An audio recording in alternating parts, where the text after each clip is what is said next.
That's right. It's time for the Dog and Chicken Show.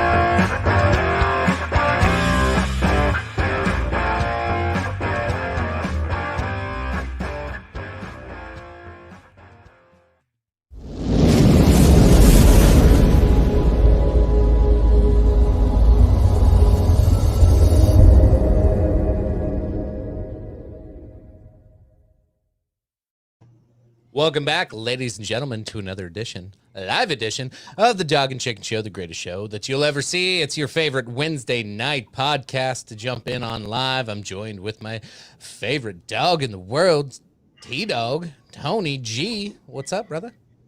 Oh, just having a nice glass of shitty Canadian whiskey after a nice shitty day. It's been a shitty week, and let's have some drinks. Pretty much everything that could go wrong did go wrong for me today.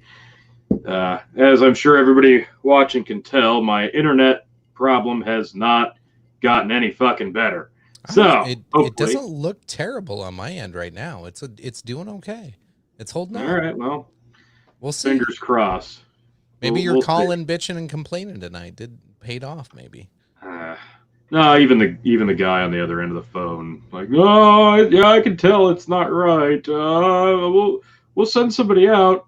Am I gonna have to pay for that? Well, probably not. No, don't tell me that. Do I have to pay for that? No, you won't have to. Good enough for me. Not paying it now. Yeah. So we will see. I sent Tony a screenshot of me doing one of those speed tests, and I have wireless in my garage 20 feet away from my router. I'm at 120 meg download, and it only showed 5 upload, but usually I get 10 to 15. And then my ping time was 9 milliseconds on Wi-Fi. And then Tony sent me his, and I'm 15 times faster on everything. It's disgusting. 15? I feel bad for you. We're 30. It's really bad. It could be. Yeah, it was pretty rough, man. It's really bad. I'm not gonna lie. When I saw it, I just kind of giggled a little bit to myself, and then I typed gross. Yep. Yeah, pretty much. See, you're up there in the Dakotas bragging about your awesome internet. Well, of course you have great internet for cheap up there. That's the only way they can get people to move there. Well, shit. Hey, come on up, brother. We got plenty of room. It's nice up here. I'm sure it's wonderful a couple months out of the year. We had one protest and it got shut down like a motherfucker. We'll get into that and plenty more tonight, folks. So real quick, welcome to the show. Make sure you like, share, subscribe. The biggest way to help us grow this show is make sure you just share it, whether you're on Facebook or Twitter. I don't care where you're at. Just share the damn feed. We have some fun. Make sure you join in the chats. Let us know you're here and help direct a conversation. Tell us what you're thinking. If we are total fuck ups on the thoughts, or if we make a good point, we got egos too. You can feed that a little bit. If you notice, my background's slowly changing every time. We had a guy jump in one time and said a bunch of white guys with American flags in the background. So I had to make sure I threw some guns in there too after that damn comment. So we'll keep evolving that as we go. But yeah, I don't know. Tonight's episode is the Insurrection. COVID Chronicles has really developed over time, as we all know. And the whole COVID situation has just been fucking insane. I mean, I don't know how else to describe it. Every week, it seems like I'll talk to people at work, and every week I'm like, oh man, shit's crazy. Like, most people don't know I do this on the side.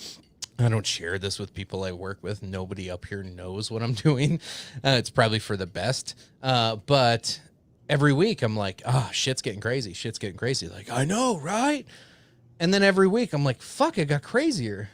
And then it gets crazier. And fuck me, it got crazier. I just don't know when the crazy's going to end. When does it quit escalating? When does it stop? And we joked. We kind of poked that possibly we could be looking at martial law someday. And I don't think any of us took that seriously, Tony. You can correct me if I'm wrong, but I don't think we ever really thought that was a possibility. I think we're hyperbolic a little bit. This is the closest I think our country has ever been. And I'm not being hyperbolic right now. We're on the cusp.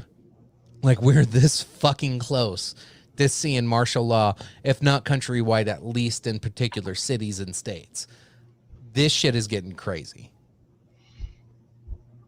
Yeah, no, I think when we originally kind of floated that concept out, we were all still basing it off the idea that, yeah, things aren't great right now, but, you know, we have a way of bouncing back from things. And it's not like anybody's getting violent yet. Obviously, that could be the worst case scenario, but that hasn't happened. But, you know, if you look back and you start looking at a lot of the different topics we've discussed, not just the COVID stuff, but if you look at the stuff that we've talked about, newsworthy stuff, Phil said, I want to say probably 6, 7, 8 months ago that, you know, we're pretty close to that cold Civil War. Yeah, I think it's heating not cold up. anymore. I think it's not cold. It's tepid. It's getting tepid. So I don't think anybody ever really expected martial law. We were just discussing what would be the worst possible case scenarios if this did go south. Well, maybe the virus didn't go south, but fuck me, the population is. We are all reverting back to our most basic of instincts in some parts of the country, and it's fucking scary. Obviously, everybody knows, and we'll touch on this a lot, I'm sure, over the course of this show, but the riots got pretty bad in some places. I think really bad in a few places today. But there have been, over the last few nights, some really positive protests, and I think that's important. You can't ignore that. There's a lot of unity between protesters and police in a lot of different places, even in Lincoln. You can't ignore that. You've got to look at that just as much as the negative. And it's hard to ignore the negative for a minute and just focus on the positive. But you've got to, because at the end of it, there is still some humanity in all of this, and that's the important thing to hold on to. Speaking of humanity, here's our drinking game for the night. If we say Karen, rights, milk, or Tony's children interrupt the show, it's time to drink. That should be a fun one. We got plenty of drinks to go. I'm gonna have to bark at the wife. I'm sitting in the office right now, and I didn't load up. I was rushing, unfortunately. Same. I'm gonna be in trouble. Bill is soon. A little behind. He called me just before I logged on and said he was. I think they were moving pivots, and he's got a bunch of chemicals on him. So figured he better shower up quick. Yeah, he told me he's got to get cleaned up. So what we got here, Jeff saying, went into Lincoln to get dog food after work. Walmart was closed by 5 p.m. Menards was out. Finally got it at Target, which is boarding up their windows and closing at 7:30. Yeah. I think Lincoln's curfew is supposed to end tonight. This is the last night of a curfew, and Omaha is tomorrow night, I believe. So as long as there's curfews, expect to see a lot of that. So I'll give you a little inside baseball. What did I say? What was the drink? Oh, Bernadette said rights. Damn it, and then you just said it. So I got to drink again. Way to go, fucker. Anyway, so inside stay baseball hydrated. Here, yeah, stay hydrated. Inside baseball here. So with my work, every day I'm getting phone calls, emails, and I actually have like a list of curfews nationwide. I can look them up anytime. I actually have a list of. It's crazy how my company like mobilizes on this and shares the data.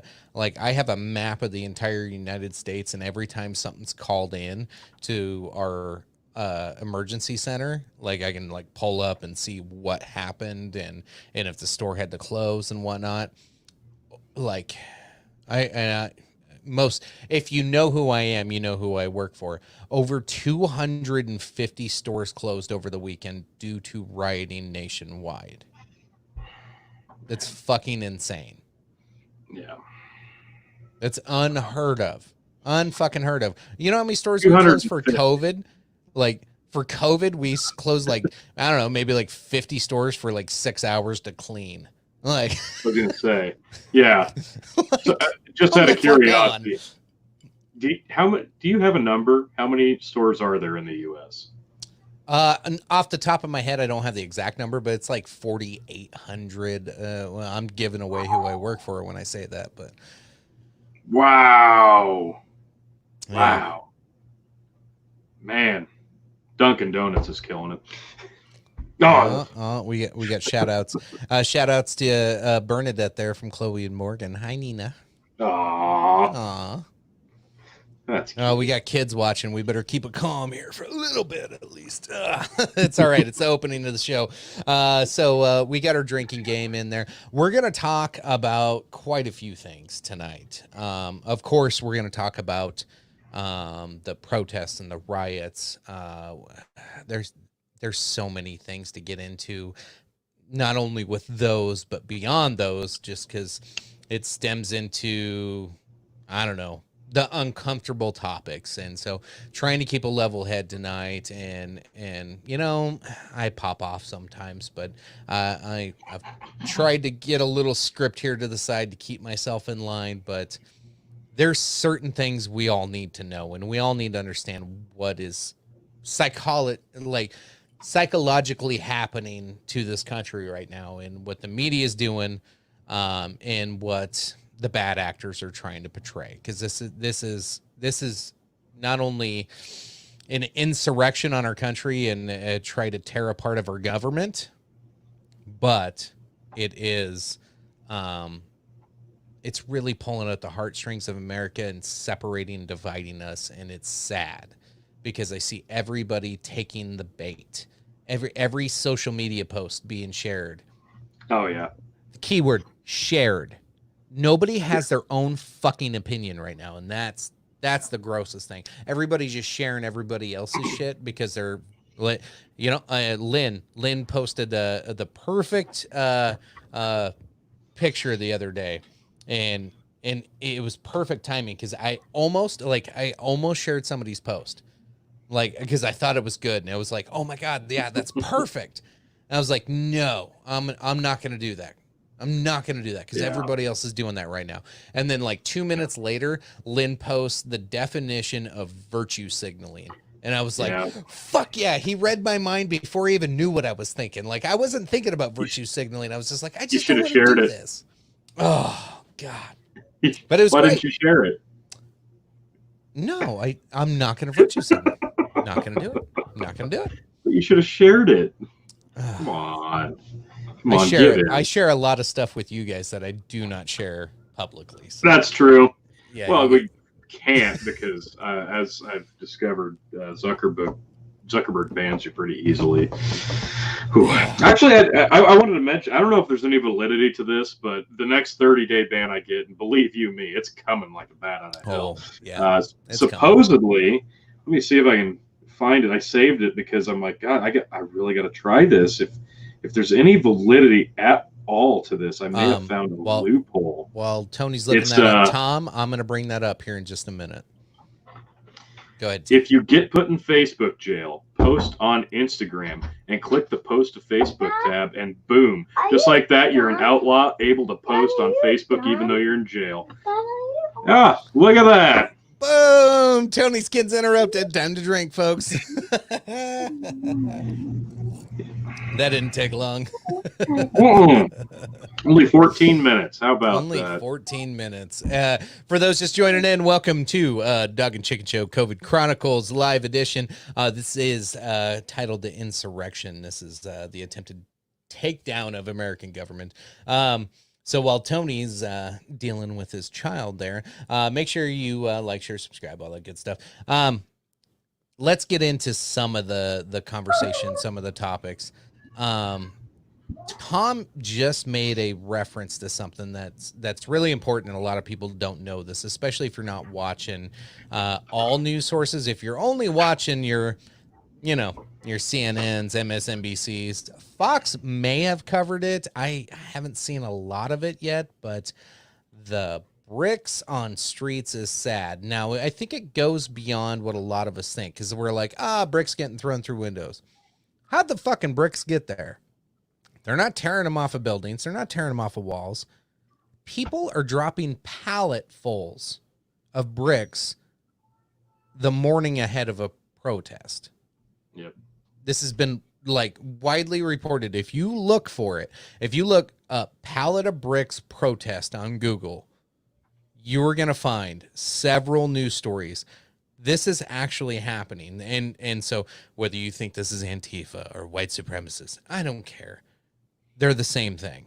I'll get into that later. CNN and MSNBC or Fox News or right. I mean, come on. It doesn't matter who put them there. Somebody is purposefully laying pallets of bricks where there's no construction. There's nothing going on. There's no reason for them to be there.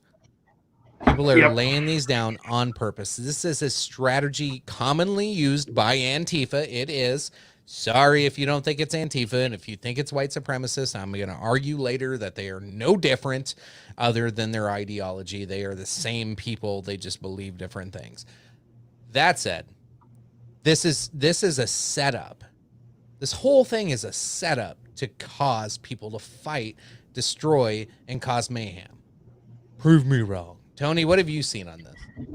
No, yeah, it's funny because I didn't realize it at first, but then of course the sharing on social media, but I started seeing people say that, and then somebody would share somebody else's. What the fuck? Sure enough, you're seeing this happen. Like you said, it's people are not just outsourcing protesters, because there's Craigslist ads for people to come join protests, because like in York, Nebraska, there's not anybody protesting, so they had to ship them in from elsewhere to get a protest. Fine. Phil can touch on that when he gets on. He saw it firsthand. It wasn't a big deal. It was no problems. Why? Because nobody inserted weaponry into that protest. Because it's total fabrication. You're putting a bunch of people who are pissed off in a situation where one little spark could trigger an outburst. This is that spark. That's people trying to spark an outburst. This is complete and utter bullshit. It's bad enough that you have to either pay or rally people to come to your movement. A protest and a movement is supposed to be genuine and heartfelt, and people are supposed to genuinely want to be involved with it. Not, hey, bored? Come help us. Fine, whatever. Get your point across. We got bricks. There you go. Now, hey, come join our movement and cause some violence? That's bullshit. Nobody needs this. First off, people are going to get arrested. People are going to get hurt. Innocent people are going to get hurt. Non-protesters, non-police are going to get hurt. Innocent bystanders, businesses, so on and so forth. It's not like it hasn't been violent enough already. We've got to add this little flair into it. This is ridiculous to me, and it doesn't shock me in the slightest, which is probably what pisses me off the most. So there's, let me get my get over here. So people are instigating this violence, obviously. Like you see that. We real quick, we can jump into this is the big drama on CNN and MSNBC over the last 2 days has been Donald Trump's speech the other day when he walked over to the church and had a Bible in his hand, and like everybody's blowing this shit up. Like they're making this sound like this is just like, bah. Here's what happened. Let's give you the timeline. Probably, I think it was like an hour or maybe 2 hours before Trump did this press conference. He got on the phone with the governors after a long weekend of riots and shit going on. He told the governors, get your shit together, stop these, use excessive force, get this shit squashed because, one, there's a pandemic going on, and two, we got to open this country. So get your shit together. So as he's doing this, he's like, how do I set the best example? Judge him all you want. Was it right? Was it wrong? I don't necessarily 100% agree with it. As a entertainment ploy, I fucking loved it. You watched him get on live TV, hold a press conference with explosions in the background. Those were gas canisters. Well, not tear gas. They were smoke canisters exploding in the background. Loud booms as he's speaking. He didn't flinch at all. Went through his whole speech, talked about what we need to do as a country and how we need to stop these riots, and explained his position on this whole George Floyd incident. Then he says, I'm going to leave and go pay my respects. And he walked out of the north entrance of the White House, walked across the street, and went to the church that they tried to burn down the night before. So there's a lot there. Sure. Yeah, they're like, oh, it was a photo op. Yeah, it kind of was a photo op. I'm not going to lie. Like, and that might be some of the, sure. Yeah. But he was setting an example for Americans of take control of your shit. Don't be a victim to whatever the fuck's going on around you. You take control. That's what he showed. And that's what I was proud of the whole moment. However, it was pretty staged, and yeah, I don't know. I don't know if there was a better way to go about it. I get the arguments. I get it. I'm not going to say I don't like what he did. I really don't want to say that I don't like what he did, because I do. I thought entertainment value. A lot of double negatives. Well, yeah, it's tough. Because I loved it. Entertainment value was great. It spoke to the American people. It spoke to the governments. It spoke to the voters. Like it spoke to a lot of people. Then there's that time where you know somebody that does something similar to that, and you're like, oh, fuck that guy. So like I get why people don't like it. Yeah. And I had hesitations of saying I liked it, but I honestly, when I saw it, I watched it live. The only reason I saw Donald Trump going live that day was because I had just popped open my phone to Facebook Live looking for a riot, because that's what we do today. I'm flipping through live streams looking for a riot, and I see people in Washington, D.C., and it says Washington, D.C. in front of White House protest, and I'm like, oh, okay, I'll watch this. And the guy goes, President Trump's about to go live. I don't know why they're doing this. And I heard boom, boom, boom. I'm like, oh shit, what's going on? So I switched over to the White House page, and Donald Trump's out there talking, and you heard the explosions in the background, just like I was listening to. I'm like, oh. So yeah, he claims he had nothing to do with pushing people back on the street. Whether he did or didn't, I don't think it matters. I think the message of get your shit together was pretty clear. If that's the message he was getting across, I think most people got it. Yeah, the thing that everybody's got to keep in mind with President Trump is there's a reason he's in the WWE Hall of Fame. There's not really a better way to cut a promo than fucking pyrotechnics, sound effects, and dirty ways to manipulate a crowd. He knows what he's doing. He knows how to make an impact with what he's saying and the points that he wants to get across when you put him in the right situation. And that's exactly what it was. Like it or not, it's effective. You don't have to like it. It's being effective. But the point's clear. Whether or not you like the presentation, the point is genuine. I don't think he's blowing smoke at all. I think he's genuinely saying, like you said, unless they're in canisters. Yeah, get your shit together, or we will get it together the fuck for you. How the country is going to react to that and handle that's the real question. Take Donald Trump completely out of the equation. The president spoke, and if he sticks to his guns here, we could potentially be looking at a pretty nasty situation concerning a lot of groups of people who are not going to take kindly to it. So, was it the best thing to say? Probably not. But how else do you say it? What else do you do? It's not like he's the only and the first president to cut promos. I mean, that's what a president does. Yeah. That's what they do. That's what a president does. He just doesn't sound like a fucking politician when he does it because he's not a politician. That's the thing people fucking forget about Donald Trump. Yeah, all the fucking bullshit about he's a horrible human being, whatever. He's not a politician. He just became a politician 4 years ago. So that's why it's different. But I think they're all just mad because he's better at it than they are. Well, there you go. It doesn't sound like the same deflated old crotchety fuck that he's going to be debating here in a few months. I still can't fucking believe. For those, yes. For those joining in late, drinking games scrolling across the bottom below. Thanks, Bernadette, as always. Yeah, I don't know. I'm just worried about the fallout. If it does get to that point, I'm hoping we're seeing this thing taper off. I hope that it doesn't stoke the flame and cause more violence. So I don't know. We will see. I guess. Oof. I don't know. What do you think? I think it's here's I'll be honest. Here's what I think.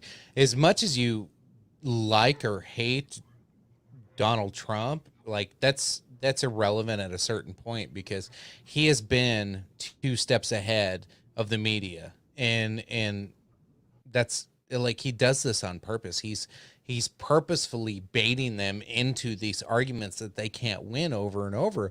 Watch Jim Acosta on any type of interview he has. He just gets trolled over and over. Like he's constantly like 2 steps ahead of any of them. Any of the mainstream media that want to fight, and the few times that he's not, I'll give credit where credit's due. He'll just walk off stage if he doesn't have an answer for it. Yeah. Well, what do? You don't bend the knee, and you don't say something stupid. So what's the best thing to do? You just walk off. So, yeah, but it's unfortunately, the mainstream media, the mainstream media will not do the same thing. They just keep poking and prodding and digging a hole. And this really is a war between the media and the current president. You can inflate it or deflate it as much as you want, but it is so, like, we've always seen this. I remember this with George Bush. I still am not a huge George Bush Jr. fan. I always thought he was a dumbass and he was a terrible person, but like I was all high on Obama, and Obama was, in my opinion, and you know, granted, I'm in my mid-30s, so it's not like I have a whole lot of experience with presidents because they all last 8 fucking years these days. Obama's the worst president. Like, it was terrible. Like, in my opinion, like, it was just the worst time that the worst shit happened outside of 9/11, which you can't blame on George Bush. The worst shit happened under Obama. Like, it really did. Economic collapse. There was so much shit under his watch, but it was just like, oh, it's Obama. Like, we just had to praise him. Yeah. Like, and like, it was weird. And I think that's where, like, as much as everybody thought racial tensions were going to go away just because Obama got elected, I think we all realized really quickly that I don't know. If you haven't realized it yet, it got worse under his leadership. Well, there you have it. There's the difference between a career politician who was groomed for the presidency, because that's what he was. But he came out of essentially nowhere, and as soon as he got put in the limelight, it was decided. You know, before he was what, Illinois, correct? As soon as he got put in the spotlight, everybody just kind of decided, well, he's going to be running for president, like, immediately, and he did. And that was it. It was mostly just a bunch of things that sound really fucking good, and guess what? A lot of open-ended promises. You could make the same argument for Donald Trump, but it's not like he spent years vying for the position and spent his life trying to attain the position. He's basically been doing this job on the fly, and had no real prior experience doing it. So I guess comparatively speaking, it's hard not to draw comparisons and go, well, maybe he did it better than Obama in a few areas. And there are things, yeah, that Obama probably did leaps and bounds better than Trump, because you're talking about two drastically different regimes. And I think that's why we're in a lot of the positions that we are now, because we are still very much a slave to the two-party system, and it's just back and forth. One side gets power and they start pushing things forward in this direction, and before we can actually see it through and see if it's actually going to work, the other side swoops back in, takes power in this branch, and it's just rinse, cycle, repeat. So we can sit here all night and debate which side has the better idea and what would work. The truth is, we're never going to fucking find out, because we're never going to have one party in control long enough to find out if their view and their plan will end up working. That's the vicious cycle we're all a part of. And while that's happening, we have very, very drastic and real things like these protests and riots happening. And like you said, it's very possible that under Obama, racial tension got worse. It's not like it got better, because I don't think it did. I really don't think it did. It could have, in some instances, but I think everybody thought they were ready.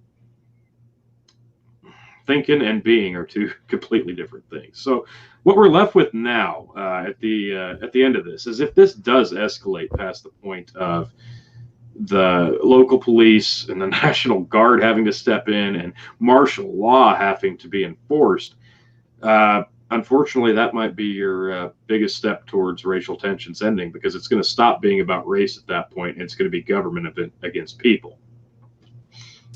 So, kind of sidebar there, Jeff says we need term limits. Here's the sad part about it. I don't think I have met anybody that disagreed with that except for a politician. Yep. And only the politicians seem to be able to get that pushed through, and they'll never. Why does the president have to get elected for 4 years, then fight for re-election, and then after 8 he's done, but you can be a member of Congress for fucking 9,000 years? I thought that was the whole point of nothing. Not copying the monarchy. Like, okay, we're not going to have kings, we're going to have a president. We'll cycle new ones in. But the other hundreds of thousand politician jackass motherfuckers that suck, yeah, they can be there for as long as they want and do nothing and get paid billions of dollars. Yeah, that's disgusting. That's a whole show. That's a whole show, Jeff. I think we should. I didn't know we were going Phil around for that. I didn't know we were getting into this. Real quick, Lynn's got a good comment here, because I debated on what the show title should be tonight. I went with Insurrection because that one was obvious, but he put, is Congress still out for COVID? And I was going to do COVID Chronicles dash bunch of question marks, because like, is COVID a fucking thing anymore? Like, it's like that's really what I was gonna like portray the show as. But obviously we have to talk about protests and all that stuff, because that's what's going on. So like, I can't ignore it. Like, but no, like, I think it was one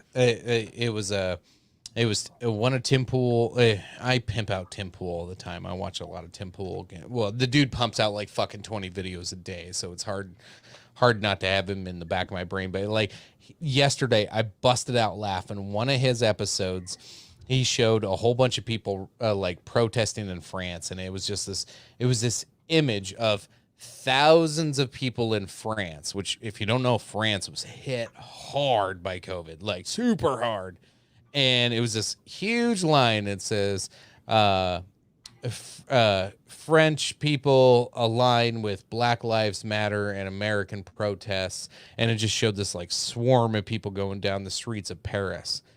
And he goes, what is going on? COVID? What is going on? And like, he just had this like little panic moment to open that episode, and I just busted out laughing. I'm like, yeah, he makes a really good point, because like did all this shit just get thrown out the window? I'm sitting here thinking, as business wise, I have people being forcibly taken out of work that have no symptoms. There's nothing wrong with them. Okay, so they're supposedly asymptomatic. So I have to take them off of work for 2 weeks. All this shit just happened, right? 2 weeks from now is the middle of June. All these people are going to get tested in the middle of June and be given positive diagnosis for COVID.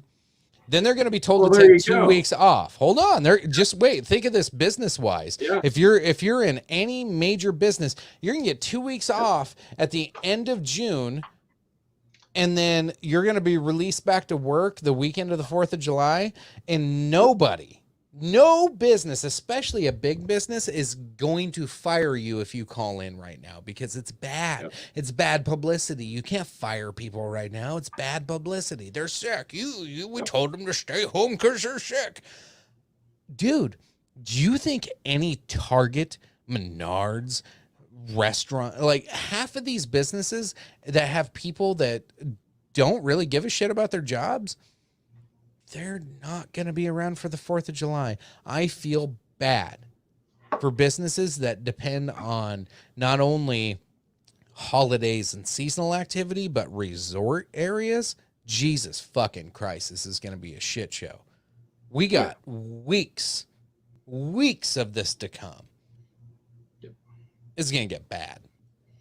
No, it is. And that was my comment today on social media was when the riots start to subside, what's going to be the narrative? Like, you know what the narrative's going to be. They're going to start preaching about the spike in new cases and COVID's having another second wave and it's worse than before, and then we're going to be right back to fear, and it's going to be the same damn thing, and all the reopening is going to get pushed back yet again, and we're going to be doing this over and over and over and over.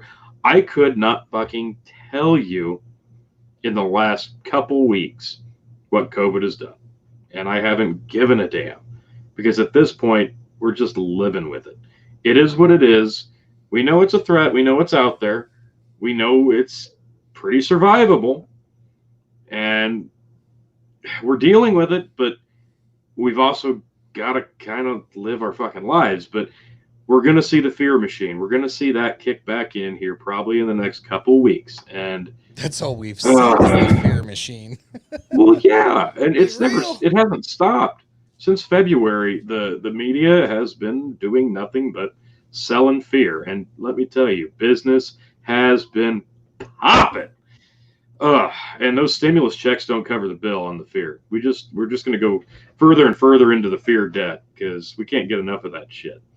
So I don't know. I'm hoping that the second wave of fear mongering, we don't freak out as much because, hey, look at the murder hornet story. That went away after we didn't panic over it. So let's do the same with the second wave of COVID. No, but I got some clickbait clips out of that one. Oh, hell yeah. That's good stuff. Yeah. I'm not afraid to be one of those clickbait guys. I just do it on interesting stuff that people actually give a shit about, or just like that's something to really be afraid of. If I saw one of them sons of bitches, like I'm afraid of a real hornet, like just a normal hornet. Like I'm one of those guys that like takes his hat off. Like I look like a bitch. I'm not gonna lie. I'll do the whole like, fucking rip my hat off and start running around like screaming, like get the fuck away from me, like.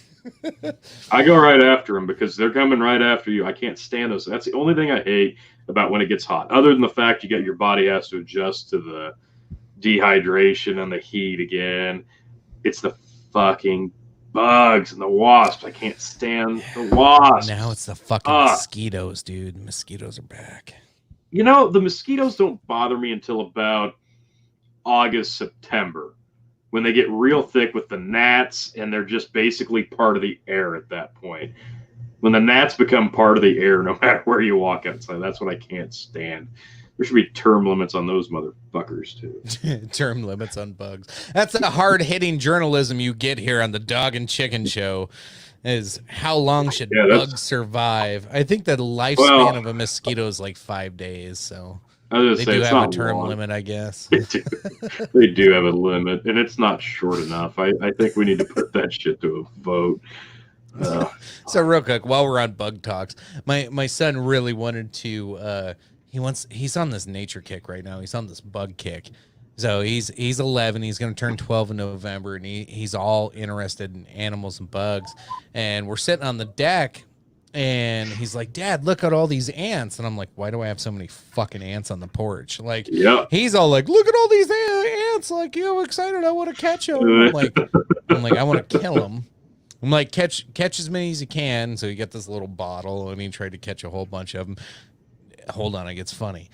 So he catches these ants in this like V8 jug and closes it. And I was like, "Hey, you should probably put like some dirt and some grass in there, and that's it. And we'll poke some holes in it and whatever, and like go put it in your room." And so then I go back out and I grab bug spray under the hose and I hose down the goddamn deck and try to kill all the ants because I'm like, God damn it, are these carpenter ants? I don't know. Like, I don't want this shit on my deck. So this morning, I wake up and I go into the bathroom and I see that V8 jug.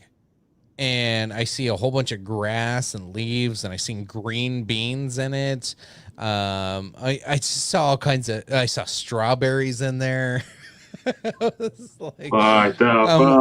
And it was like sopping wet, full of moisture. Like there's no way an ant could crawl around that thing. And I didn't have the heart to tell him that his ant's definitely dead. But he looked at me, he goes, "Dad, I can't find the ant." And I go, "Did you put water in that thing?" And he goes, "A little bit." And I go, "Ants can't swim." And he kind of looked at me, he goes, "Can we go find more ants tomorrow?" I'm like, "Sure can, dude." Like, there's plenty more. Moist. But yeah, poor kid. He just learned a little bit about life and death through ants. Usually it's the kid drags the goldfish out of the fish tank and tries to like snuggle with it at night. He went the other way with it and put stuff in water that shouldn't be. That's what my 4-year-old did with the worms we found for fishing. He got a cup of water and I'll give him a bath, and he chucked him in a cup of water and then left him there for like an hour and a half. And I'm like, that'll be fine. Oh, those are for me. Nature is one of the neatest things. Yeah. Holy shit. You sent me a nature video here. Yeah. What's this about? It's a great video if you like taking in nature. It's a classic one. It's very funny. Is this worth showing live? I think it is. Lenny Pepperbottom. Let's pop in Phil for this one and go. Let's show. Is Why Phil not? here? Oh, Phil's here. Welcome, Phil. Finally. Hello, one and all. As if I need any introduction at all, but what the hell? I'll do one for myself anyways. The man of the hour, the man with the power, the man who makes the other podcast cower. Your king of extreme, Bill KOE, fashionably late, as I am with everything fashionable. Here to give the king of punctuality, Phil. Has joined us. Yes, the king of punctuality. Yes, that's what the P in Phil apparently stands for. So, folks, worry not, denizens of the KOE Nation. I had duties that had to be taken care of, and they have ceased for the evening. And now I am here with all of you, the KOE Nation. Dog and chicken, it's just like a great set of moist brownies. It's that good and wholesome. It's just like good, honest, wholesome memories. Yes, Tony, thank you. Try as you might. But, folks, thank you all for being here. I am honored to be in your presence this evening, and I'm sure we're about to get into some really high-minded content by the sound of it. Yep, it's super high-minded, let me tell you. It's gonna be great. To the side. This is terrible. Right, this is great stuff, guys. This is hard hitting. Let me unmute it. I think I figured out. Folks in the chat, if you hear an echo, you need to let me know. I think I figured out the echo issue, but if you hear anything, just pop it up in the chat, and I'll make sure I fix it. For me, nature is one of the neatest things on this planet. That's why Rodney and I started Nature Walk, because we want everyone to know how neat nature is, instead of just me and Rodney knowing it.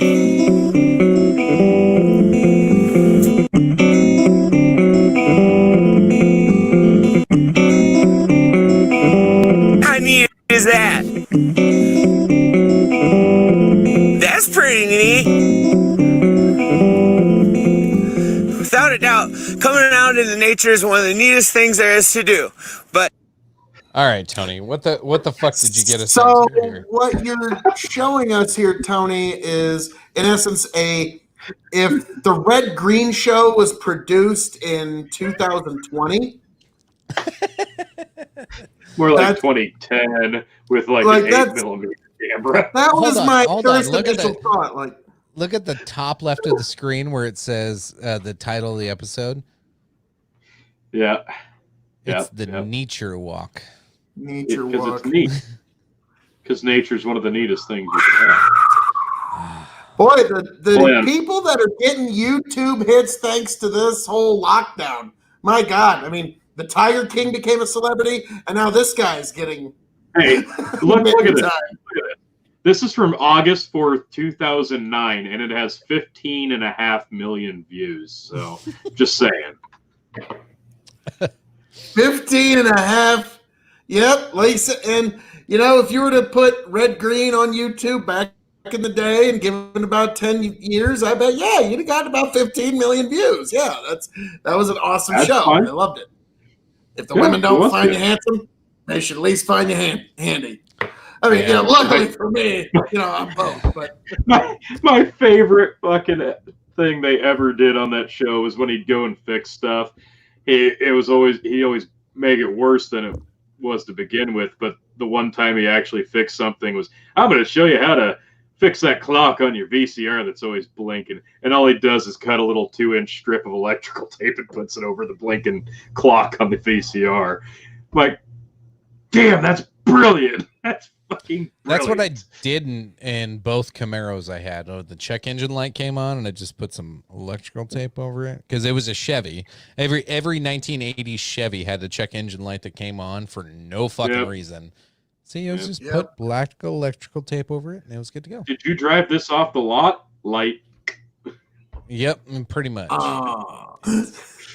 that's the 40% of its blue book value light. Like, why? Proximity trigger from the dealership. Well, Phil, you haven't missed much. We've kind of been dancing around. I feel like he did miss a lot. Well, I mean, this is a show without the King of Extreme, so of course, I mean, the fans have just been waiting with bated breath. It's kind of like when you're waiting for the third act of a movie to get there. That's the really good part, and that is when the King of Extreme rolls in. So, gentlemen, hit me with it. I mean, now, Chicken, I don't envy you here because, I mean, this week, there's just no news. What is there to talk about? I mean, what the hell? You know, Phil, you're right. It's really hard to get that fire hydrant of fucking gaslighting out of my mouth right now. So, I don't know what to talk about tonight. Yeah, I mean, there's just, you know, it's really a slow news week, ain't it, guys? I just, what? So, I Phil, guess we'll talk about puppies. Phil, did you know we're in a pandemic still? You know, it's kind of strange. Over the last 120 hours, I guess Corona just got cured. There's no... what am I drinking tonight, sir? I'm drinking a Woodford Reserve bourbon in a bourbon and root beer cocktail. I would really recommend it. It's actually a lot better than it sounds. Bourbon root beer cocktail. I'm doing a black and tan right now. I got my new Nice. I got my new Guinness glasses. I guilt tripped my wife into because she broke all my old ones, so she finally bought me new ones. So I can make a real black and tan. You know, Tony and I have reviewed Blanton's bourbon, which is a good sipping bourbon, but this is my go-to mixing bourbon. And as much as I hate to admit, this is all my personal consumption. This is just me. So. Should I do rye or should I do bourbon next? Oh, God damn it! You're gonna make me get scotch out, aren't you? We might. The child. night is still young. The night is still young, sir. I have to get up early and drive a lot in the morning, so. Oh, that's too bad. I'm What is the topic du jour that we are wanting to touch on, or you were about to lead us into, sir? Well, I brought it up earlier. I named the episode, like I was going to make fun of like the lack of COVID coverage because everybody's so focused on the protests. But I titled it The Insurrection because we are the closest this country has ever been to a nationwide martial law. Now I told Tony I was joking in prior episodes, and Phil, I think you were with me on this, of we were a little hyperbolic before, of like, hey, martial law's coming up soon if we keep our shit up. We're fucking close. Like this shit is around the corner. If people in governments don't get a handle on shit, the Insurrection Act is going to happen, whether it's nationwide, states, or cities. It hasn't been done since 1992. In the LA riots was the last time the Insurrection Act was used. That was by George W. Bush Sr. So the fact it hasn't been used. Read my lips. No insurrectionists. Well, prior to that, it was actually used quite often, which surprised me. You look at the history of the Insurrection Act; it was used quite often before George Bush. After George Bush, it like stopped. Everybody quit using it because they're like, "Hey, all right, we got this figured out." Maybe this is a little much. I was about to say, when you're saying this is the closest we've been to martial law in our nation's history, I was like, well. Actually, I'd say the Civil War was when we actually were in martial. Okay. law. Anybody who's alive who's alive today has never seen this. I have to be a contrarian asshole to you, chicken. This would not be the Dog and Chicken Show Extreme Edition if that was not the case. But what I do look forward to it. I do understand your point there. That boy, howdy. There's not a lot of love and understanding going around right now, is there? It's not that dawning of the age of Aquarius they were singing about back in the '60s. This is some pretty rough shit. We're in a bit of a rough patch as a nation and as a world. But again, we were all so cooped up for so long. And again, I hate to keep referencing him, but it's such a good point.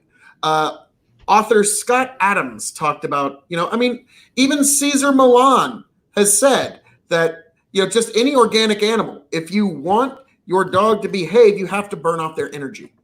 If you want humans to behave, we have to burn off our energy one way or another. We've been cooped up all winter. We were cooped up all spring because of coronavirus. And then now I'm not saying it's a good thing. I'm not saying it's a good thing at all, but that is just the way humans are. Not everything that humans do is necessarily a good thing every single second of the day. This is something that. Now hold on, I don't Phil. like it, but everything I do is perfect. It's great. It's wonderful. It's fantastic. Well, you're no king of extreme, but you're pretty good. Okay. Get back at it, sir. So you're getting there, kid. You're getting there. You're no king of extreme, but you're coming along. You're coming along. So, but what I'm getting at is this was, if there was a catalyst event, which we had one, this was going to happen. Something like this was going to happen. There's going to be. We almost saw it a couple of weeks ago when we had those armed protests, but I mean, remember how it's funny how a narrative changes. Like 3 weeks ago, people that were out doing the armed protests, protesting against this is the face of extreme, folks. Vote extreme in 2020 for POTUS, which is strange because I also idiosyncratically support the president. Figure that one out for yourself, folks. That's fucking weird. But, yeah. But yes, Tony has consistently written me in for president, I think, for at least 2 presidential elections now. It's been a long-standing thing for Tony G. About to be a third. About to be a third. Nice. So, your king of extreme and 3-time presidential election vote receiver, Phil KOE. I mean, how many votes have you gotten? Probably not 3. So I'll take that. I'll take that all day long. Yes. Thank you, folks. But what I am going to say is, at this point, this is when the de-escalation should start. At this point, if we get another week of riots, another week of things, the protesting and staying home, that's not at all what I'm saying. Is what I'm getting at, Mr. Delay, is that people have been cooped up. There aren't places to go. There aren't things to do anymore. Like, no, they're not necessarily staying home, but you can only go to the park so many times. And so, yes, people are like, we're all getting antsy. Like, one of my favorite restaurants up in York opened up 2 days ago, and I was there the first day because, oh my God, there's finally a place to go and a thing to do. Are you fucking kidding me? And so, yes, we've all got that kind of little antsy energy now, and we're all just starting to work our way out of it because none of us are buying this pandemic thing. If you've touched anyone, seen anything, looked at anyone, or even thought about certain people that might have been in contact with the coronavirus, you have to wait 2 weeks from 2 weeks from 2 weeks from 2 weeks before you can even look out your own window again. Like, people aren't believing that anymore. We're just not. So all of a sudden, everybody has become shelled. I want to remind everybody of the memes we were looking at not too long ago. Yep. Like, and now I think like these are only like a couple weeks old. This isn't that fucking far in the past. There's a new meme that really just captures it perfectly. And I thought about opening with this one, but it's a meme somebody else came up with. It's like, my, oh my. I mean, it's already rioting season and I still have my COVID-19 decorations up. Huh. How the seasons pass so quickly. Folks, just so you know, folks at home, the often imitated, never duplicated. Flagalicious, Phil KOE. So so right now it's okay to protest. 2 weeks ago, like, if you go back and you listen to our episodes just 2 weeks ago, like, we were debating 3 weeks ago, even like 2-3 weeks ago, we were debating on here whether it was good or not to be out protesting and being in groups of people. And now it's like, that is like the mainstream media was all like, you cannot do this, you're gonna kill people. Don Lemon flat out said, you will kill black people if you go out and protest. Like, he said that. And now he is sitting here on fucking CNN in the last 3 nights saying, you have to support these protesters. You just have to. And they have a right to be violent. I'm just fucking like, what's the word you use all the time, Phil? Was it it's not flabbergasted. Gobsmacked. Gobsmacked. I don't know what to fucking think. These people are like, I always knew they were out of their mind, but to just like, this was literally in one weekend, a fucking 180. Like, you are a piece of shit if you protest. How dare you? You want a haircut? You want to protest for a haircut? Now, granted, what we're protesting for now is something more important than a haircut. I get that, but now it's okay. Like, a protest is a protest. She was it wasn't for a haircut. It was for her rights as an American citizen, which is just as important as what we're, the George Floyd protests are about. They're both, like, if you really inflate them to what they should be, they're both equal, in my opinion. They're both equal. And I said 2-3 weeks ago, I support protests. You fucking protest this shit. Like, as long as it's nonviolent and you're fucking not harming anybody, and if people are worried about it, stay the fuck away. Now I still have the same thing. I have a consistent message. If you want to protest, because I think we all should. I don't think there's a single person in the country. I'm sure there's a couple assholes out there, but that's like the 0.02% that think that George Floyd deserved to die or something horrible. Like, that's not what's really going on. Like, everybody agrees that was a fucked up way to die. That shouldn't have happened. That was police brutality. Protest it, sure. You have every right to stand up for that. It's no different than the people that wanted their haircuts and opened their business fucking 2-3 weeks ago. But now the narrative has changed, and we all have to fucking fall in line to what fucking the Don Lemons and fucking Rachel Maddows of the fucking world think. It disgusts me.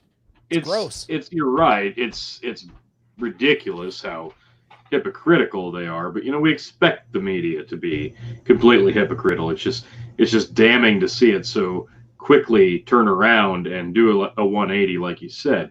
But I guess the difference is the protesting and the rioting we're seeing now it's not just because of George Floyd. This is a continuation about all the injustices and all the just awful ways that African Americans have been violated in the streets by police officers. Like, this is a continuation of that. It's happened a lot, and I'm not. Of course, you've got to put a disclaimer. Not all cops are bad. Not all people deserve to get beat up. Blah blah blah. We know this, but this is a continuation of that. So people's passion and people's feelings really resonate here with something like this. It's like it gets worse every time something like this happens, and people lash out more and more and more every time, because, like, damn it, did we not get the message across last fucking time? We got to do this shit again. That's the mindset a lot of these protesters and rioters have, I think. The reason they're saying, a few weeks ago, fucking stay home, is because the media doesn't give two fucks about your rights. The media does not care. They care about you watching the media. So, of course, they're going to say, hey, no large groups. You need to stay home. You're going to kill us. Well, they're going to take that because that's the popular opinion. The second that this turns into a race thing and a violence thing, hell yeah, they're going to back that horse all the way to the finish line. And they're going to continue to do that till the end of fucking time. And no, it's not fair, but that is what the media does. And it sucks, but hey, we've discussed this many a time. People are starting to look at the media and the news like they do professional wrestling. We know it's fake, but we just kind of live with it anyway. Well, the problem with it is people believe it like it's gospel. I don't, to me, I almost look at the news like The Boy Who Cried Wolf. We all remember that story. It's a classic story. Boy Who Cried Wolf kept crying false alarm, and kept raising everybody's alarm. And then nobody believed them when there was something that actually needed to be alarmed about. And that's what we are coming on, as the media's lied and lied and lied so many times that, like I said a couple of weeks ago, we're at that point. If this is a V for Vendetta in slow motion movie, we're at that point where the guys at the bar are like, can you believe this bullocks they're telling us on the telly here? That's where we're at now. And nobody even believes what the hell is being said on the news anymore. So I understand what you're saying, but I don't know if I'd necessarily agree with it. Ladies and gentlemen, and we are without I mean, we've got this gorgeous mug on this camera, so I mean, really, what else do we need? I mean, this is the moneymaker here on the show. Let's be honest, folks. So fair enough, but the point I'm making is we've never had a point in history where people have had to be cooped up in their homes for so long because of an unknown virus that we didn't have any information about. So we basically had to trust the media that we didn't trust to begin with to tell us how to react to it. And at one point, we're like, okay, enough is enough. The majority of people are like, fuck it. You can't sneakily take our rights away as we sit home because you're telling us to. Like, it had the Big Brother vibe. It had the 1984 vibe. Maybe people are a little bit more read up than we give them credit for. But yeah, people branched out because they wanted to get the fuck out. Feeling claustrophobic, like you were saying earlier. Of course the media is going to shit on that. But again, this is a continuation of a long-told, unfortunate series of events that, yeah, the LA riots in '92. It's a continuation of that. And every time something like this happens, and unfortunately it will happen again, because what's the solution here? Do we dissolve the police force and build up from scratch? Hell no, we can't do that. That's just not realistic. We're talking about a country full of cops. How do you weed out the bad ones from all the good ones? I don't have the answer. Nobody has the answer. So unfortunately, all we're left with is people getting outraged and taking it to violent measures, and unfortunately unleashing those violent measures on people who probably don't deserve it, innocent bystanders and businessmen. So it's the same song and dance we've seen 100 times. I just don't know how we make it better from this point. And I'd love to hear some suggestions on that. That is one of those. Now, again, I'm going to reference him again because it was such a brilliant episode. And you should definitely go check out Coffee with Scott Adams. If you're listening to this show, you'll love his analysis as well. He talked about, here you go, folks. I'm going to give you away for free how Donald Trump is going to get reelected. Here it is. I'm giving it away for you all for free. And we'll see if you utilize it, but this is how you do it. And this is also how you help quell these protests. And you just have Donald Trump come out in a press conference one day, and he says, all right, folks, we understand your point. We understand the anger. We get it, and we hear you. You have sold us on the idea that this is something that needs to bring about change. So now the time for protest is over, and I am all ears. I'm all ears for what recommendations you think are necessary. Now, the first thing we're going to do is, I don't care. I don't want to hear it anymore. We're not going to hear about how nobody has the money for body cameras anymore. All police officers will have body cameras. And that's all he's got to say. He doesn't even have to figure out how to go about doing it. He just has to say that. We hear you. We understand you. The time for protest has passed, and it is now time. We are open to suggestions. Now, here's what I'm going to do first as the first act, but there's many more acts to come. That is how you handle this situation. Phil for president. Yeah, I am pretty awesome. Yeah, I can see it. Like you need a grand gesture. That's kind of the ideology here. You need to react to it, and not just react in a fist shaking, this is how we're going to handle things. But yeah, if you actually open the floor up to the people, it could have some serious, positive effects. Gosh, everybody's falling off like flies here, but yeah, I can see that this is an election year. Everybody needs to realize that this is a very, very big election year, and how the government and the president handle not just the COVID thing, because ask anybody, everybody's bumbled that thing from start to finish, no matter what side you're on, doesn't matter. But how President Trump goes about handling the protests and the riots, that's really going to be what ends up winning him the election. Because you can make the argument that yeah, Joe Biden's not going to be any threat whatsoever on the debate stage, and he's not. But people remember, and people are going to remember this. come November. So I can definitely see what you're getting at there.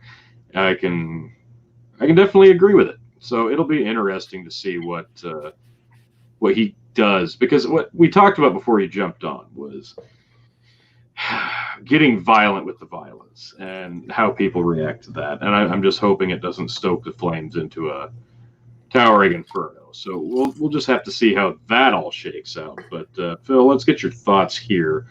Tom had a comment. There's not an easy answer here, but Black people have been peacefully protesting for decades. It's once in a blue moon they begin to riot. We can say peaceful protesting is better, and that's what they do 99% of the time.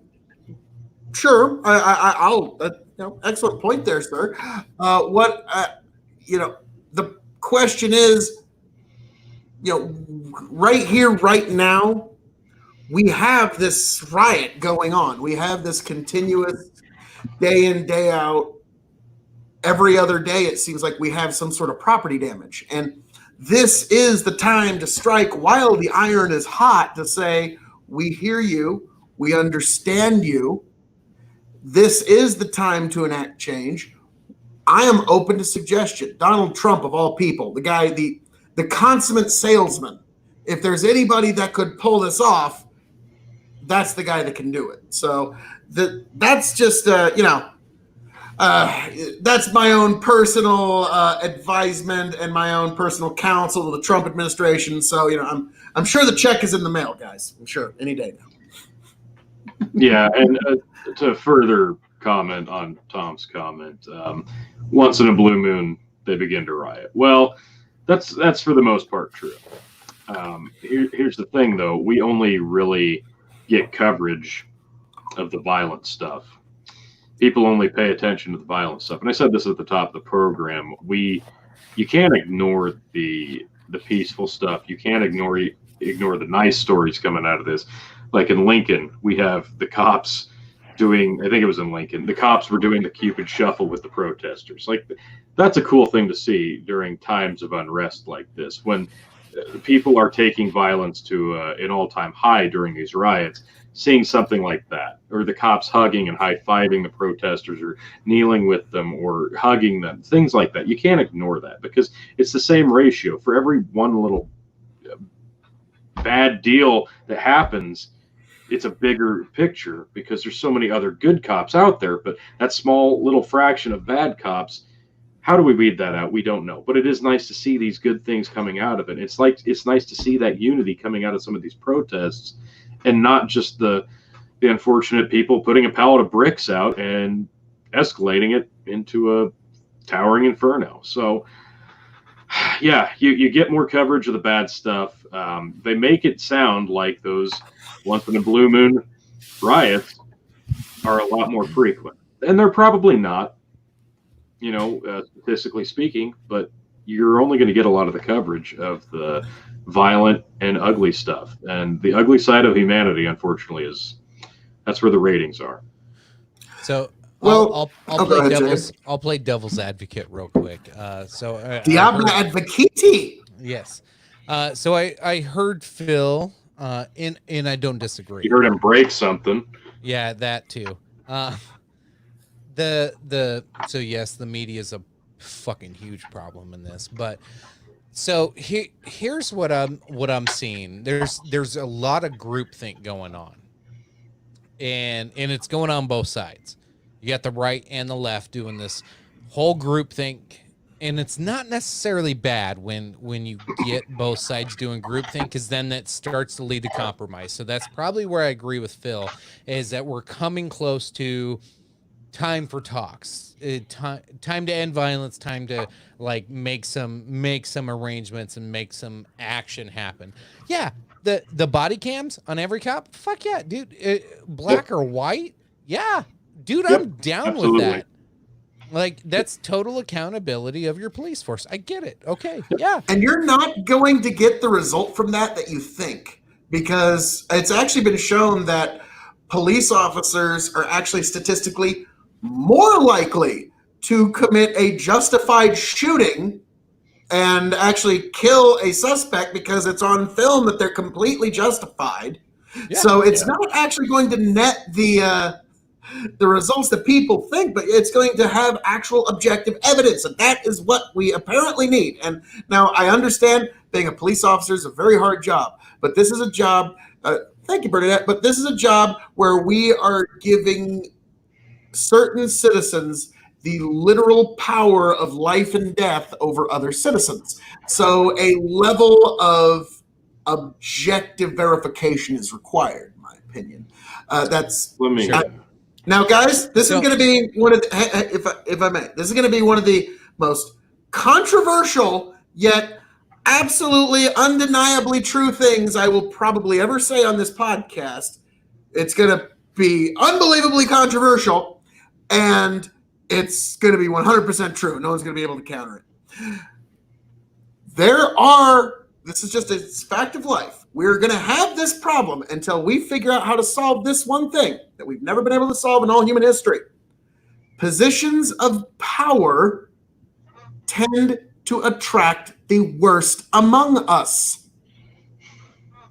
Until we can solve that problem, and I'm talking any position of power, law enforcement, political, even in some cases medical. Yes, positions of power, they will draw the best among us. They will also draw the worst among us. And until we can find a way to solve that problem, I don't know. I don't know what the perfect solution to that is. And that's, like my favorite economist. It's called Jura superstition. Nice. Milton Friedman has a good quote for this. Nirvana is not for this world. That's perfection. You're never going to quite find it. But that is, if you want to distill it and boil it down to its most core, what we're talking about here, that yes, positions of power will attract people with bad intentions. And I know there's a hugely controversial fucking statement that I made there, but So what I was getting at, though, before Phil, so astutely articulated my original point, but what I was getting at was where does it end? Like, so there's this talking point on the right, and I try not to lean left or right, and I try to stay in the middle, but sometimes some things just make so much goddamn sense. And I think it's a small majority of the left, whether it's a Black Lives Matter. And I'm going to be honest, rural, out in the middle of nowhere, Great Plains, we could be wrong when it comes to what we're seeing. But my social media posts are not my African-American friends. They're all these young, uneducated or being educated white, typically girls. And the posts that they're sharing are not thoughts of their own. They're always shared by somebody else. I never see an original, I never see anybody type anything in that's a thought of their own. Does that make sense? Everybody's sharing somebody else's post going, look at me, I agree with you. And that to me, it is almost worse than, I don't know. It's just as offensive as anything to me, and it disgusts me. But that aside, all I see is this push from the small minority of the minority wanting a bunch of shit. Did you see they wanted, what was it, trillions of dollars in reparations to where every African-American family would get $350,000? Yeah. So most people are like, what? Come on, that ain't real. No, that's real. Somebody actually pushed that. Rashida Tlaib actually just sponsored a bill. Yes, an actual bill in the House to defund the police. this is like, so this is this tiny fraction I'm talking about that instigates a huge. This is the same chick that protested against Trump and called him a motherfucker and still got elected. I like whatever.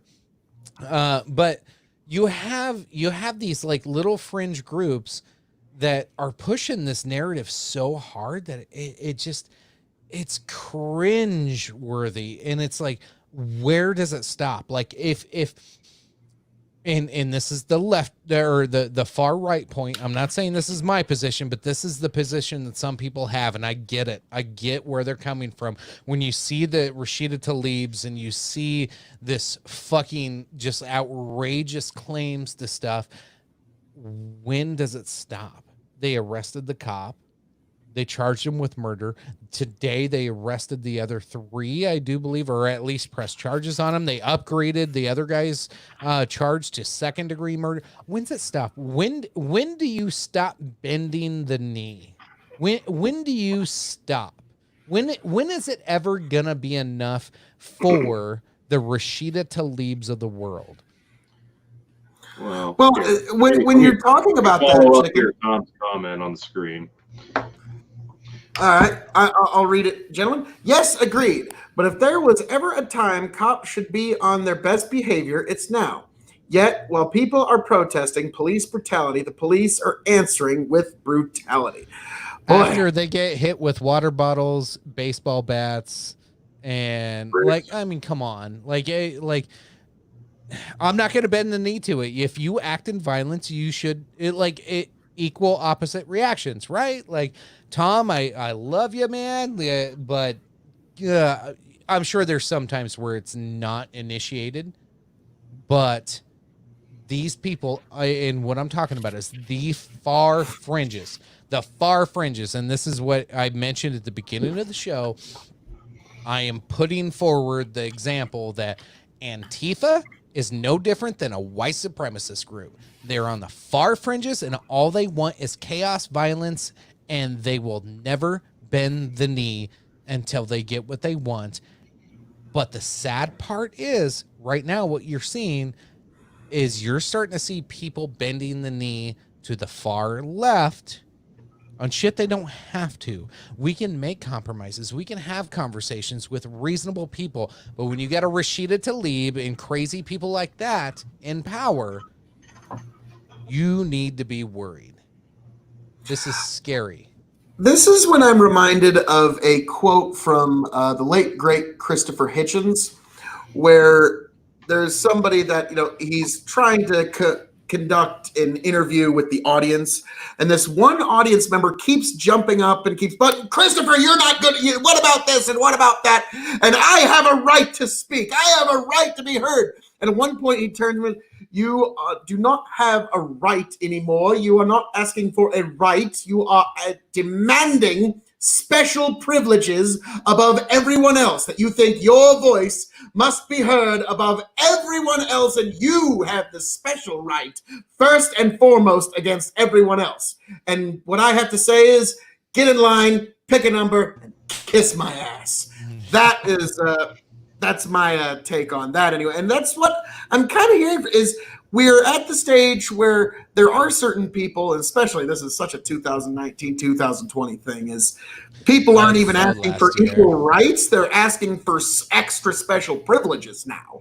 It's like, you must refer to me as this and that, as if I'm royalty. No, you must use my proper title whenever I'm within your presence. Like, what the fuck? I think that's where I want to get into the psychology of it, though. Like, we all know that person. We all have at least one person in our life that never gives up on anything, and it's frustrating. Yeah, he's right there. No, not so. Phil's a small example of it. We all know the extreme examples of it. Phil is endowed the extremist example right here. Like, you're talking about extreme examples. I mean, come on. Why would you say that? Extreme. I know. I'm just opened that door. It's kind of the franchise, man. Come on now. If I may, real quick. Go ahead. I just wanted to comment quick on Tom's.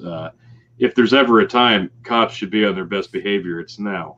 I How absolutely about the best agree. time to people be on behavior? Well, there you go. Like, everybody needs to be on their best behavior. But why now? Why just now? You could say that same thing every year. You could especially say that thing every year. Because we've had something like this happen every year, dating back to the explosion of the 1992 riots. It's not like this is a new thing, unfortunately. It just feels new because it's in the current moment. Sure, if this is what inspires the bad cops or the teetering towards bad nature into being on their best behavior, great. That's kind of the whole fucking point of protests and riots. That's kind of the fucking point, to make them be on their best goddamn behavior, because what the fuck else? What else is the point? Like, yes, we got the people in this current situation arrested or prosecuted or charges filed, whatever. Like you're saying, what's the end goal here? The end goal is to get bad cops, or all cops and people in general, like you said, on their best behavior. That is the goal. Is a riot or is a protest going to get us there? I don't know. I'd like to tell you that yes, these current set of riots, that's going to be what does it, but it's not. It's unfortunate, but it's not. I hate to tear down your argument a little bit, because I think I think it's selective injustice. I think a lot of this is what do I want to be mad at today? Because I don't want to. I'm not going to cherry pick, like, because we could do this all day long and we go back and forth. Like, for every black guy that gets killed by a white cop, I could pick a white guy that gets killed by a black cop. Like, we could go back and forth and do injustices. But I think what it comes down to is what is the differences we have, and how do we bridge those? And so one of the best examples, and unfortunately it did not end well, we saw Charlemagne go on Rush Limbaugh. And Phil, I don't know if you listened to this one or not. I know you're a Rush Limbaugh fan. Was this recently? Yeah, this was I think 2 days ago. Oh, all right. This is news to me. I've been in the field. I've been not paying attention to the world. Charlemagne and the Breakfast Club went on Rush Limbaugh. And Rush Limbaugh was like, what grievances do you have, and what can we do to rectify them? Like, what needs to be done? Give us answers. And repeatedly, white people need to figure this out. White people need to do this. White people need to do this. There was never a, here's what we would like to see, and here's a plan, and here's a, like, and so, and granted, that's a radio talk show. I don't want to say that there's not anybody who's got laws and plans and thoughts in place. I don't want to objectify anything like that, but like, that's all I keep hearing is just how everything needs to be decided by the white people because we suck at everything. And it's, I have unpopular opinions all the time on here. But to me, it just sounds like it just keeps it. It's like, yeah, I don't want to say names or use platitudes, or like, you have to be careful what you say. And it's so weird. Use, sir. Bring it. Let us have it. Why is everything to be determined by white people when white people have made all the bad decisions, apparently? Every time I have heard in a response of what needs to happen, white people need to understand this. Okay. Yeah. Chicken, what you're talking about is something they call a paradox. It's never going to happen. And that's what I got to earlier of, like, it's going to constantly be bending the knee and you'll never stop bending the knee. Sure. Like, there's got, like, there's this I call it the pit. It's this mindset you get into when it's not only a victim mindset, but you get into this pit where and it's no fault of anybody. I've seen people, white, black, brown, every goddamn color, race. Everybody gets into these pits sometimes, and I've met these people, I work with these people, and I try to help them, and I try to give them a better path. But people fall into this pit to where they have it in their mind, whether it's a lack of self-confidence or looking to achieve a goal that they're never going to achieve. It can be both. So this is a wide range of attitudes, but it always stems from either I don't think I could ever do this, or I want to be up there. Okay? There's nothing wrong with having a goal of way up there, and there's nothing wrong with thinking you're way down here. But you got to have a goal to get somewhere. Sometimes when you don't have this goal and you don't set steps up for yourself, you just fall into this little trap of every time I don't get what I want, I'm empty inside. And then every time I get what I want more because it felt so good. And it's this endorphin push. It's kind of like a social media endorphin push when you get all these likes. And it's the same thing when you post something that you think is brilliant and you don't get any likes. It's no fucking different. We have a society filled with kids 25 and under, probably 30 and under at this point, that have grown up so ingrained in the social media process of like, if I don't get these likes and if I get these likes, and their whole world's run by that. It's gone beyond social media now. Now it's their real life, and they have to get claps. They have to be able to be on stage. And then when these things, protest or riot, whether they believe in it or not, they think they're going to be on the just side. They're going to be on the right side. What is it? All my friends think I want to be popular with my friends. None of them have a fucking real thought of their own. The ones that do, believe me, I'll listen to them. And they'll come up with a solution. They will come up with a solution. And those are few and fucking far between. 90% of them are just repeating nonsense. Chicken, you reminded me of a point I was wanting to make a little earlier when you're talking about they're not having an original thought amongst them. And I can't remember if this is from C.S. Lewis or from Bertrand Russell, but he said that most of what people refer to as thinking is not really thinking in the intellectual sense that most learned people would understand it. It's really the reorganization of varying prejudices and bigotries that they have in their mind that they just reorganize during the day to kind of make almost like a Lego piece of thought. I'm sure he didn't put that part in there, but that's right. That's the best way that you can describe it. There's a lot of people, more people than we want to admit, more than 10%.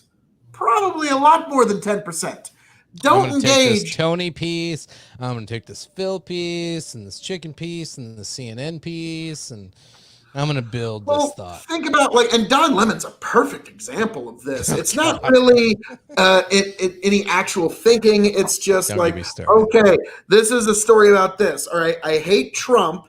And I hate the Republicans, and I hate these people, and I don't like them, and I'm pretty sure they don't like me, and so what I'm going to say is this. And so he's really just reorganizing the different varying just things that he thinks are prejudice against him or his own personal prejudices, and he's just reorganizing them, and that's what he calls thought. And now, again, I don't know Don Lemon. Maybe he's a nice guy in real life. But what he presents on his television show is very much what I described. So I popped up on the screen. I get it's a chant and it's a slogan, but it's the same thing I just talked about. Everybody repeats the same thing. Three words are not going to change the country. Action through proper facilitation of conversation and actually working with people will do something. Chanting 3 words and throwing bricks will not. I'm not saying everybody's throwing bricks. I don't want to act like I'm pushing that, but you have to actually do something. You can't just chant words and say stuff.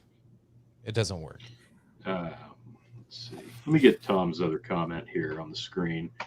You guys are right, but there has to be a point where you draw a line. Rioting isn't always this convenient when everyone is out of work, and all they want is someone to recognize their demands. Like you said, Trump could make a simple comment and end it all. That's all they want this time, to hold people in power accountable. Not saying you guys are wrong, only that you seem to be missing part of the situation. I guess to his point here, Phil said blatantly, all Donald Trump has to do is come out and say, hey, I want to hear your suggestions. We hear you, so on and so forth. And that could potentially put a stop to the violence of the riots. That could put a stop to the protests. That could end a lot of things. He hasn't done anything like that yet.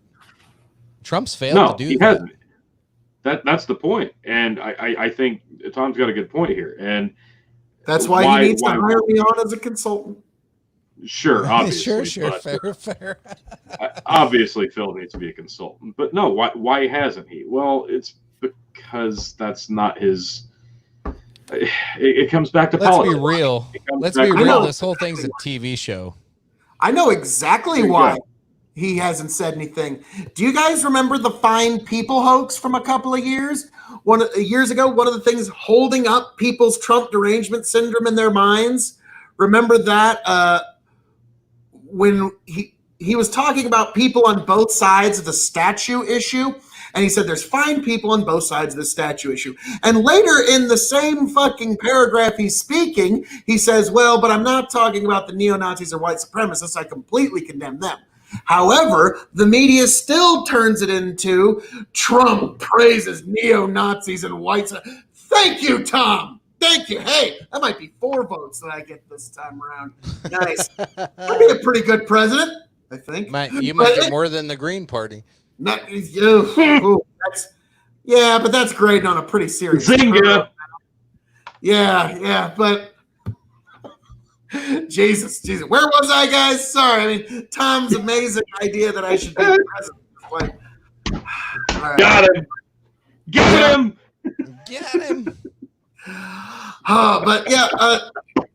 But okay, now I got it. But so Trump really can't say anything immediately because doesn't matter what he says. He could say, we all need to come together. We are all one. We are all beautiful children of God's creation, and we should all find a better path to a better tomorrow.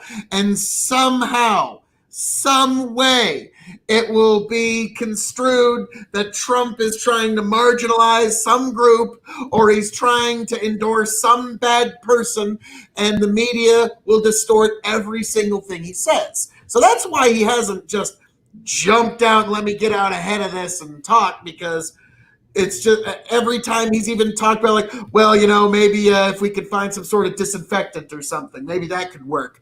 The media ran with that for 2 fucking weeks. So we have an antagonistic media that is not interested in actually quelling the riots. They're actually interested only in stoking them because that only helps their ratings. So it is one of those, you're damned if you do, damned if you don't. So I think he's just going for the damned if you don't. I don't mind taking this one. The difference, and it's not that anybody's against black protests. I think most people agree with why most of the protests are happening. People don't agree with the looting. Now, what happened at the Michigan Capitol, everybody wants to tout that they had ARs and they stormed the Capitol. That was fake news portrayed by the media.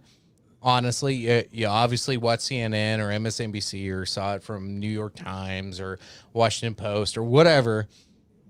They did everything legally. And that's why they were able to do what they did. They never broke the law during their protest. It was allowed. They are allowed to bring firearms into the Capitol building in that state. There was nothing wrong with what they did. And they announced their protest ahead of time and told the police and the local government that they were going to do it, which led to the media knowing this is a great photo op for anybody who doesn't like him. So, and if I could just add one little addendum to that, the protesters at the armed protest at the Capitals actually helped clean up after the protest was over. So true. We're not comparing apples to apples here. It's two very different narratives, two different protests, two different energizing forces. So, Colin Kaepernick, peacefulness. So to me, Derek, you're dropping a lot of comments in there. What we're trying to do is separate. I will say this: if I can, fake news and what's really going on. So I just want to say this about Cap. Colin Kaepernick is kind of the 21st century Al Bundy. He sucked at football, and now he sells shoes for a living. So, yeah. Okay, that's gonna piss him touch off. on Kaepernick. I don't think that, I think Kaepernick caught as much hell as he did, mostly just because he was not a star quarterback in the NFL. Had he been like first string division winning quarterback, I don't think he would have caught nearly as much hell as he did. I think the reason people really razzed on him was because people get the idea that he's not one of those guys that's ever had to, work for something. It's all kind of been handed to him. Now, whether that's true or not, I don't know. But I think that was kind of the stigma that went with Colin Kaepernick. And obviously, in light of recent events, people were probably pretty fucking hard on the guy, undeservedly so. But it was funny to do because the guy, he's worth a lot of fucking money. So it is what it is. Had it been somebody who actually had to fight for their life and fight for what they've earned, I think people would have taken that a lot more seriously. But he's a football guy. He won 2 NC. You know what? Good for him. Where's he playing now? Yep. Bill? And I've won the RWP championship 5 times. So I'd say we're, but no, I'm sorry. But here's the real reason that people gave Cap such shit. Because he was a C-level player thinking that he could drop A-lister shit talk. That's really what it boiled down to. He thought he could carry himself like an A-lister when he really wasn't. And then, we let Muhammad Ali get away with, I'm the greatest of all time. I will not speak to you until you refer to me as the greatest of all time. Because that motherfucker was the greatest of all fucking time. That's why he got away with that shit talk. So to me, that's always been at least my dude, you're not even an A-lister. Why are you talking this much shit? What the fuck? So that was always my personal gripe on that. So tell me how I'm wrong, folks. Wash me in your judgment. Bring it. I'm ready. Please just. I'm like Robert Downey Jr. at the beginning of Iron Man 1, just ready to have the judgment wash over me. Hey, Derek, appreciate your comments. Good dialogue there. Appreciate you jumping on the show. Please come back anytime, sir. Anytime. You're always welcome. But, boy, now, Chicken, you've hit me with this one, and so have you, Derek. I'm sorry, folks. It's just a personal thing in my life. I don't agree to disagree. I never agree to disagree, and I never will. And to me, that's just a phrase of people that don't have better arguments used when they're done debating. So that's just me. Ooh. Ugh. Yep. Yeah, get one in on the way out. But still, thank you for coming, sir, nonetheless. I do appreciate your questions. And I'll pop this one up. It's okay. Black man, I'll have it differently than you. And that's the issue. All I'm saying, always open to have discussion. And that's what this show is about, is to have a discussion and to share points of views. Because we'll be honest. We are just some random white boys out in the middle of nowhere who read a lot of the news on the left and the right and try to form our own opinions and try to come to a realistic sensibility. And I was a liberal just a couple of years ago, and Phil calls me a communist sometimes. That he does. That he does. Eyes on you. Yes. There's just times that secret commie wants to sneak out once in a while. No, I do have a lefty heart. Don't get me wrong, but in my older age, I'm leaning more conservative. No, some of the back and forth there in the chat between Derek and you, I just want to touch on that for a moment. He said that's why we need some of the riots, and you said that's why we need protests. And it's easy for us, here in bumfuck Egypt, Midwest, to say we don't agree with what they're doing in this city and that state, but we live in our bubble, and we don't personally know what it's like out there in the rest of the world. And likewise, it's different for people to see our culture versus us seeing theirs. And the United States, and we've touched on this a lot of times, the United States is such a big country and so many different cultures. I don't think the system is working for anyone but the upper 5%. Well, shit. Derek, I don't disagree with that. I don't. Is it even 5%? It's probably more like 3%. I don't think this plan is working but that if you want to be honest, the protests and the riots, 5%. But the protests and the riots, we're seeing protests, and we're seeing a lot of peaceful protesting in Lincoln, Nebraska now. The stuff in Omaha started really violent. It's kind of tapered down a little bit, luckily.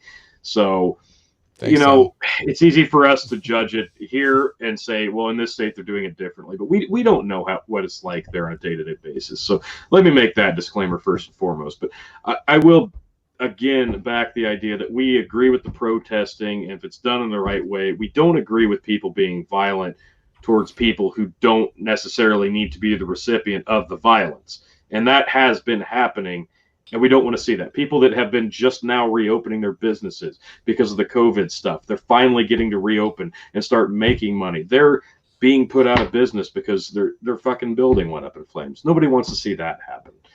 People being wrongfully beaten down on the streets. Well, people are being wrongfully robbed of their life savings and jobs in some cases. So we don't want to see any of it. In a perfect world, everybody would be okay at the end of the day, but we're not there yet. You know what what bothered me the most out of anything this week was, and I do love Derek's motto here. Yeah, absolutely. Intelligence over violence. Very good. Appreciate that.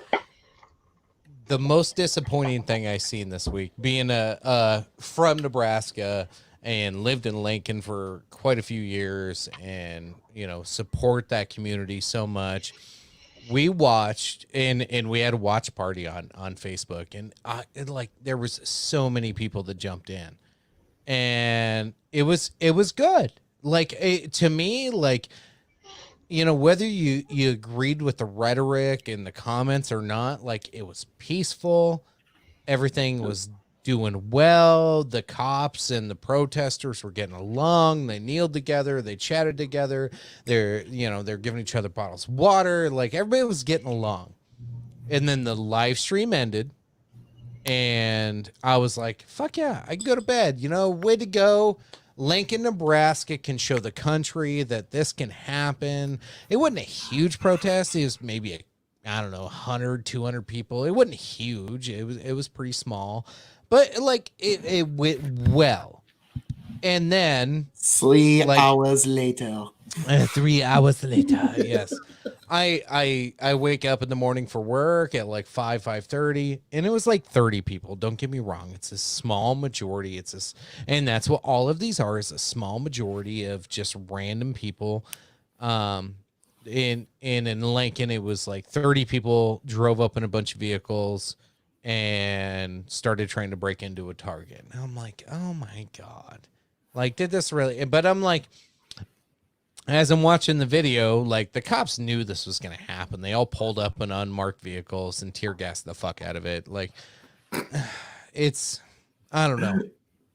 It's easy to judge when you're watching a video, but when you're a business owner, you're a cop, or you're a protester, there's so many different opinions. You know what I would love is to get a really pissed off protester, a really pissed off cop to sit down and then have like Don Lemon have to answer questions, like, because that would be the biggest drama show ever.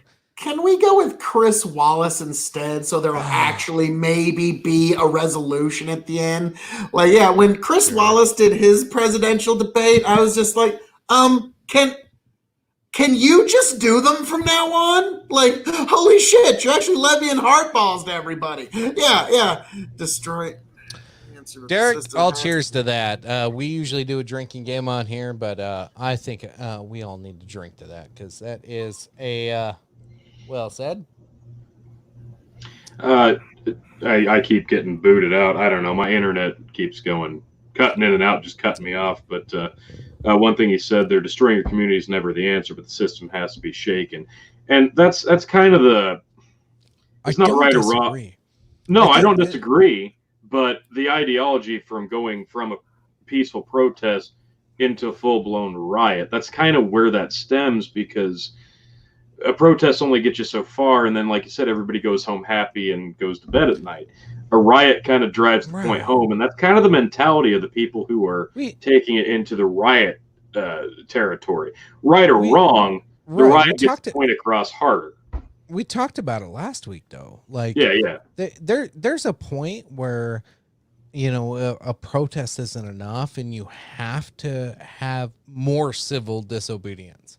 And I'm not against that. I believe this country was founded on some sort of civil disobedience. There's, you know, the Boston Tea Party. What the hell would you describe that as? Like, you have to be able to have this. But you have to be organized, and you have to have demands. You have to have demands. You have to know what you want as an outcome. You can't just do it out of rage. You can't do it out of just pure fucking like, hey, this is what we're going to fucking do today. There's got to be a goal, and there's got to be an outcome. And I guess that's what I would judge today's riots and mayhem on. If you want to have civil disobedience, have a goal and know what your end game is. Because right now there is no end game. The end game is about to be martial law if this shit keeps going. And nobody, white, black, fucking, it doesn't matter who you are. Not a goddamn person in this country is going to do well under martial law. I'm going to tell you that. Well, there you go. That's the thing. There's no end game. There's no goal for a lot of the people partaking in some of the riots. Not everywhere, mind you, but in some of these places, it's not a goal mentality. It's people are seeing it as an opportunity. And I touched on this the other night. People are seeing it as an opportunity to unleash that caged animal mentality, because we've been quarantined, or we've been locked up in our house, or we couldn't go to work. Nobody has jobs on top of it. People are frustrated. People want to get out. They want an outlet to take their inner aggression out on, and unfortunately people are doing that on other people's businesses, on other people who are just trying to go home. Again, somebody the other night just trying to go home in Lincoln tried to get through a riot protest, and they got punched in the face for their trouble just trying to get home. So there are people who are just unfortunately looking for an outlet, and they're using this as a reason, completely forgetting the reason why this all started. An innocent guy unfortunately got murdered, and that's the reason. People are forgetting that, and people are just using it as a reason to cause violence and loot, and we don't want to see that. I'm just looking through the comments here. Do you guys think that the rioters that are breaking into businesses or are blocking traffic and getting, making formations so that vehicles can't get through, do you think they're practicing good social distancing? No, nobody's practicing that. Nobody is. Corona's done. No. Nobody cares anymore. Well, that's just one thing I was wondering. Derek, yes, humanity is a wide tapestry of different experiences, and I haven't walked in your shoes. You haven't walked in my shoes. I haven't walked in very many other people's shoes. We all have the tapestry of the human experience. So I understand what you're getting at, sir, and it's what makes the sweet symphony of life beautiful. With that comment, Derek, the only criticism I give, and this is in all due respect, is this leads to a victimization feeling. And I refuse. And I could give you a sob story of my life. My life wasn't easy, and that's as far as I'll go with it. I'm not going to play the violin. I turned my shit around. I made shit happen. You can say I had white privilege. You could fucking say I had anything. I had nothing. All right? I didn't have nobody there to fucking help me with anything. That's as far as I'm going to go with it. And that's as far as anybody should go with it. You make your own destiny. You make your own fucking future. So I get it. I get it. There is a little bit of white privilege in certain communities. I get it. If you live in certain parts of Chicago, yeah, people ain't going to look at you the same. If you look at people in certain parts of the country, it's just not going to bode well for you, and opportunities aren't abundant. I get that in small doses and small increments. It's not as widespread as you think. White people don't always have the upper hand. White people suck too. White people live in trailer parks. White people are fucking garbage sometimes. White people, what are white supremacists? Yeah, they're out there. There's dickheads out there in all races. There's bad black people. There's bad white people. There's bad Asians. There's bad everybody. All right? And some people grow up in bad parts of the fucking world and have to fight their way out of it. So you can either choose to fight your way out of your situation and become something. And if you're getting held back, there's opportunities for you. And sure, I'm not going to bend the knee necessarily and say that all black people have disparities that white people don't, but in some circumstances they do. There are. I agree with that. But one quick comment I had on to just blanket over it, that's where I disagree. I had to work my ass off, and that's where my biggest disagreement is. I had to work my ass off to get where I am today, and anybody could have done what I did, no matter where they grew up, in my opinion. To the thieves will be thieves comment, they'll always take advantage. Absolutely. People look for any advantage and opening they can to do the easy thing that they want to do. That's true. They're not a part of the movement. Well, they're not, but they're blending in with it. That's kind of the problem. And unfortunately, there's no way to prevent that. It's just like the government taking advantage of us when we're down, kicking us when we're down during the whole pandemic scare. People are going to take advantage when they want. And that's unfortunate. There's no way to stop it. So they're not a part of the movement, but they're there with them, body to body. And that's the unfortunate truth of it. It's in keeping with what I was saying earlier about how people with bad intentions will go to positions of power. They'll also go to positions of potential anonymity. And Riot's a good place for an anonymous, whatever. Could you pull that comment back up? I didn't.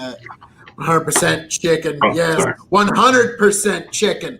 100% white meat chicken here. No additives, no artificial flavorings or food colorings. Thanks to paint me like that, Jesus. Some of my friends are doing the same thing, yet here I am on your podcast.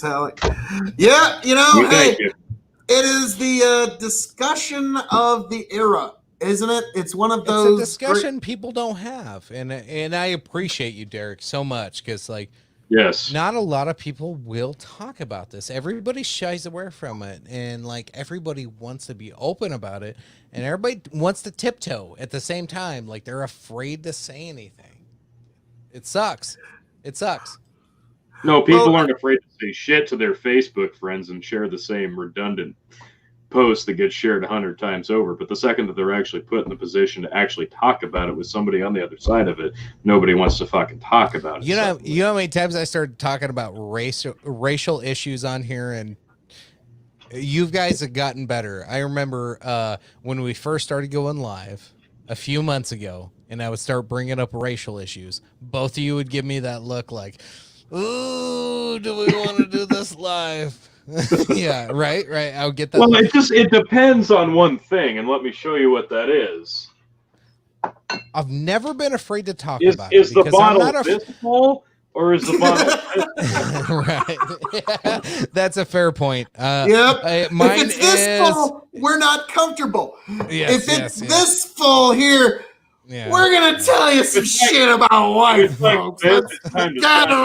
around. You need to hear this shit. Yeah, No, it no. depends on the bottle, but No, but it's fascinating to me that just months ago, like we did not want to touch this on a live show, and now it's the center point. It really is. Like, what else is there to talk It has about to be. today? It has to be because that's the point. You of have to this. get comfortable People- with it. If you're not comfortable people- talking about racial relations and expressing your opinions, then fuck you, dude. Like, and anybody who's not online speaking their true mind about it right now, fuck off. Like, oh, well, to me, I always just for most of my life when I read Nietzsche, really rocked my world when I was 21, 22.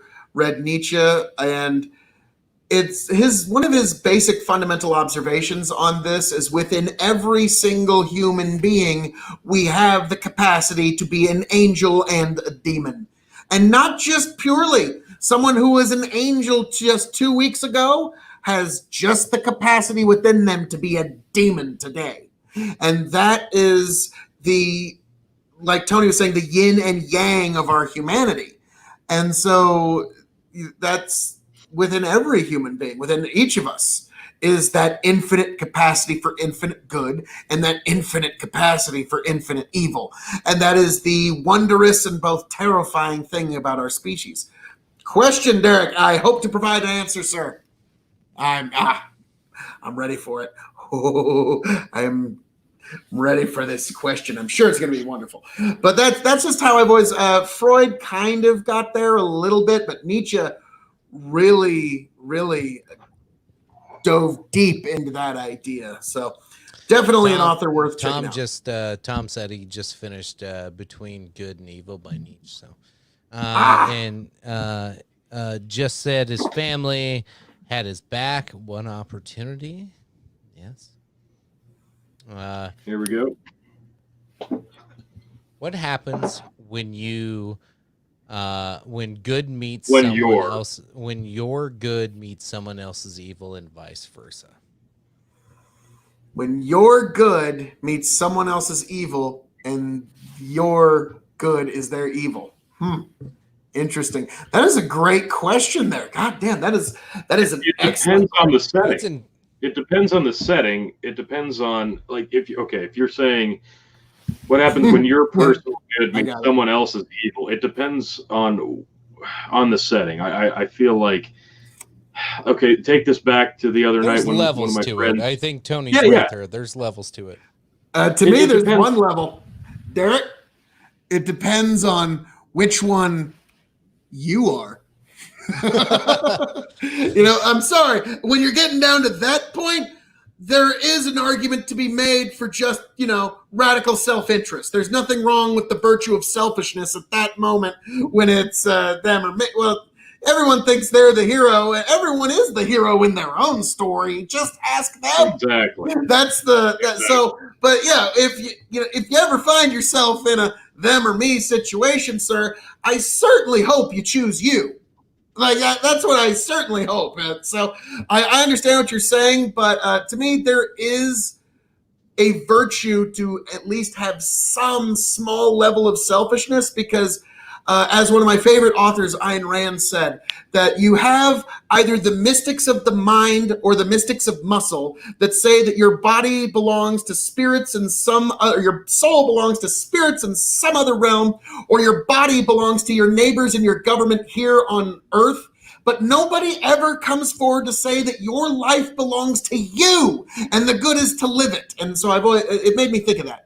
Self-preservation kept the species alive. Yes, self-preservation is, but yes, that's what I'm saying is in those kind of weighty situations, your life belongs to you and the good is to live it. And there is a virtue to self-interest in that instance. So that would be how I would answer that interesting quandary. And sir, excellent question. Thank you. That was a very good one.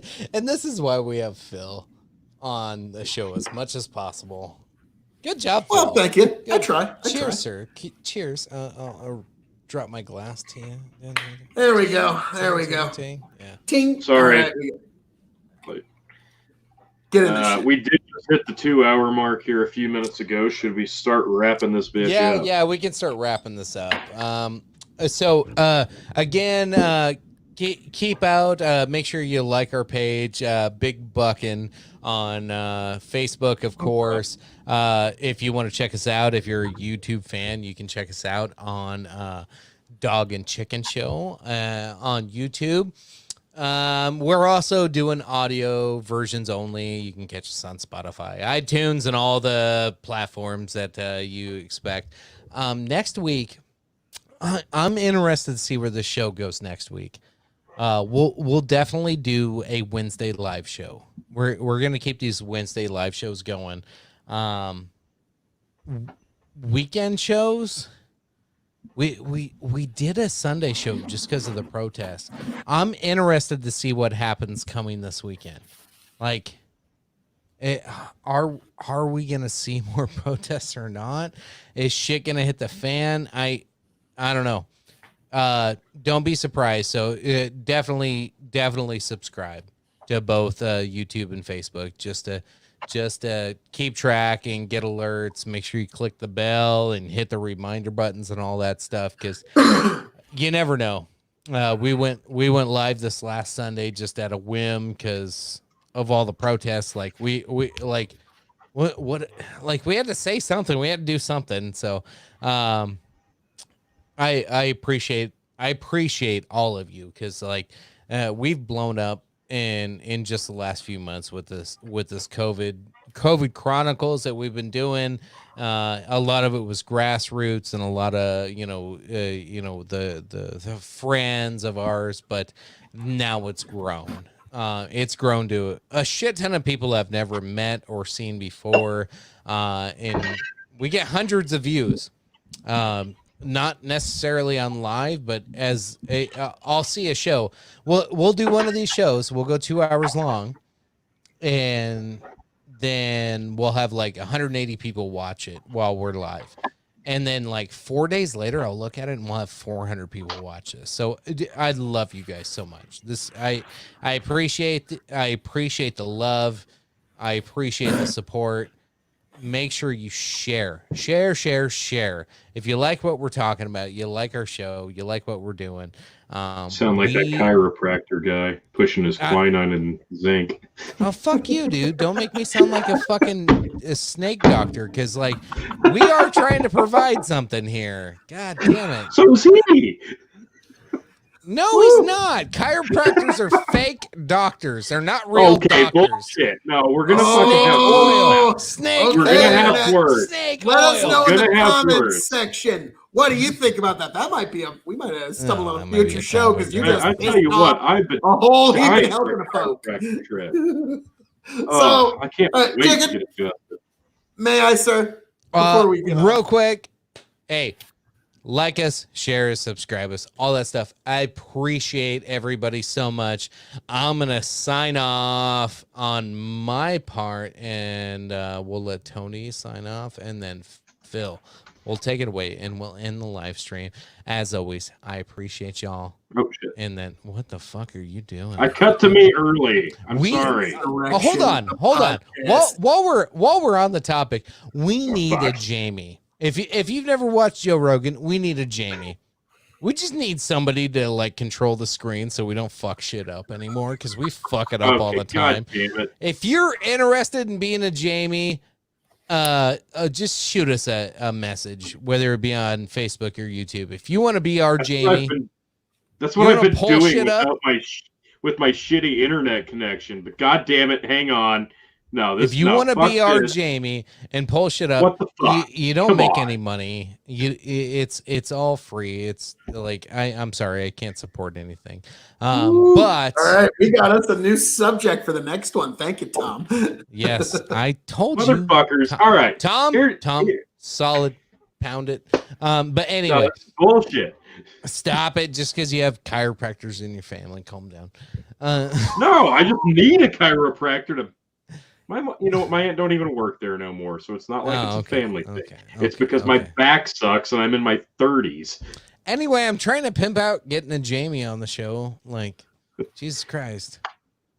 We need I'm just saying my help. back hurts. Okay, My back hurts. anyway, I've been sitting here you don't for make 2 any hours. money, and it's a lot of fun, though.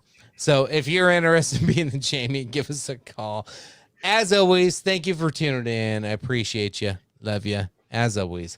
Bye. Tony, sign us off, and then we'll go to Phil. Fuck you guys and your chiropractor hating asses. I need adjusted fucking bad. I've been putting it off. Oh my God. Like, you have no idea. I think that's the reason. Not just the quarantine, freshman 15 weight putting on, but I think it's just because my back's been so shitty for the last couple months. That's why I've been putting off the whole working out thing. But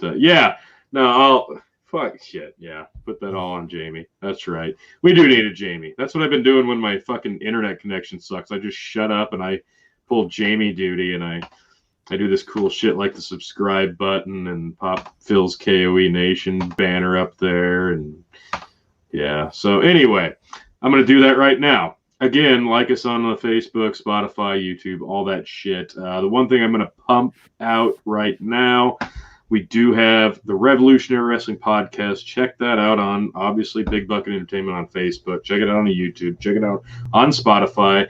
We'll be reviewing Backlash on the 14th, I believe. Not this weekend, but the next. It's coming up. And then And I'll take my belt back. Fuck that fucking belt back there is mine, bitch. Get off my screen. Put me back on, you son of a bitch. Bastard. Take my glory. Anyway, on June 19th, if you're into the paranormal at all, if you think it's bullshit, doesn't matter. Follow us on Grip, on YouTube, on Facebook. We have an investigation at the Malvern Manor coming up on June 19th. Hoping to get 1 or 2 of these fucking assholes to come join along with us. It's going to be a fun one. Haven't been out since last summer, so I'm really looking forward to getting out there. We usually go live and check the shit out on Facebook. Even if I can't join, I might be your Jamie that night. If I can't join you, if I can't be there, I'll be your Jamie that night. I'll be your control room, and I'll see if I can't if we can't figure out a way to hook up all your cameras and watch it live on here, and then we can try to keep the show rolling. We can work on that. We can work on that. So we got a lot of fun stuff coming up, and to close out what we were just talking about, we're going to continue doing the live Wednesday shows, and hopefully I'll have a better connection here in the coming days, weeks, and months. But it's something we've been discussing. It was keep doing pretty the good live tonight, shows. T. Well, good. I mean, hopefully it's on the uptick then. But we'll keep doing these live shows, and we've just started doing the episodic stuff again, and I kind of like having the input from the live audience. So we want topics. We want ideas. What do you want us to discuss? Be it movies, video games, TV shows, anything you can think of. What do you want us to talk about? Give us topics. We will make that the main focal point of the show, because fuck me, the coronavirus is lame at this point. So give us topics to talk about. We will do live show. You can comment and steer the show in the right direction that you want to hear us talk about it. All that being said, I will give it to the man who wants to say that more than anybody. Hey now, Tony, that's my line. But as I'm known to say around here, folks, all that being said, as the storm rolls in over my home, the storm rolls in over our nation, folks, I am the devilishly handsome outlaw himself, your king of extreme, Phil KOE. Thank you all for being here tonight, for your amazing questions, for your amazing interaction, for your amazing dedication. Folks, thank you. Please like, share, subscribe to Big Bucket Entertainment, to the Dog and Chicken Show on YouTube. I am the KOE Nation on YouTube. Please like, share, subscribe. Check out me and Tony at the Revolutionary Wrestling Podcast. We got some big stuff coming down there, folks. And please, I believe I will be joining one Tony G for his ghost hunt in Iowa, because why not? You only live once, and it's going to be a fun time. And so, yes, folks, the Phil KOE invasion of the underworld and all that is ethereal is coming soon, folks. So stay and check that out. But folks, please, please, please like, share, subscribe. Be good to the people around you. Do more where you can. Rest when you can. Take those moments in life for your own happiness. Love your life, love your liberty, and love your way of getting there, folks. Please be good to one another, and I'll catch you on the flip side, folks. Bah.